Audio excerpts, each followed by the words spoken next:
મારું નામ જોશી આદિત્ય છે। આજે આપણે એલવીડીટીનો અભ્યાસ કરીશું। એલવીડીટીનું પૂરું નામ લિનિયર વેરિયેબલ ડિફરન્શિયલ ટ્રાન્સફોર્મર છે। તે એક ઇલેક્ટ્રિકલ ટ્રાન્સડ્યુસર છે। તે રેખીય વિસ્થાપન માપવા માટે વપરાય છે, એટલે કે કોઈ વસ્તુ કેટલી આગળ કે પાછળ ખસે તેનો માપ કાઢે છે। આપણે તેની રચના જોઈશું। એલવીડીટીમાં 3 મુખ્ય ભાગ હોય છે: પ્રાઇમરી કોઇલ, સેકન્ડરી કોઇલ અને મૂવિંગ કોઇલ। જેમાં પ્રાઇમરી કોઇલ મધ્ય ભાગમાં હોય છે અને તેને એસી વીજ પુરવઠો આપવામાં આવે છે। સેકન્ડરી કોઇલ્સ 2 કોઇલ્સ હોય છે, જે પ્રાઇમરી કોઇલ બંને બાજુ રાખવામાં આવે છે।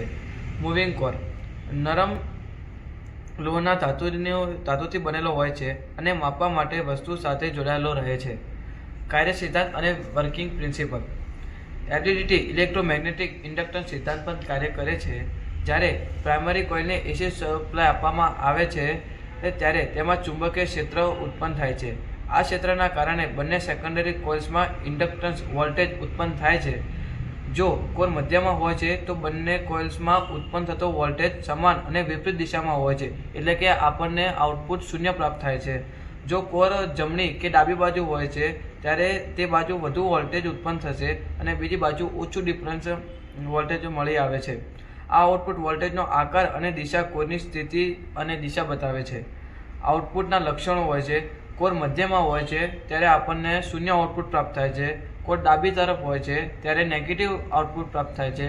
કોર જમણી બાજુ હોય છે ત્યારે આપણને પોઝિટિવ પ્રાપ્ત થાય છે અને ખસાણ જેટલું વધુ એટલો વોલ્ટેજ વધુ। એલવીડીટીના થોડાક ફાયદા છે તે આપણને જોઈએ। ઉચ્ચ સંવેદનશીલ, ઘર્ષણ રહિત કાર્ય, લાંબો આયુષ્ય, ઉચ્ચ ચોકસાઈ અને ઇલેક્ટ્રિકલ સિગ્નલ।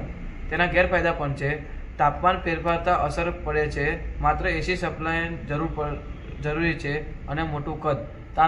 એલવીડીટીના ઉપયોગો જોઈએ તો સ્થિતિ માપવા માટે, પ્રેશર અથવા ફોર્સ ટ્રાન્સડ્યુસર તરીકે, એરોનોટિક અને ઇન્ડસ્ટ્રીયલ મોટેશન, સર્વો સિસ્ટમમાં ફીડબેક માટે।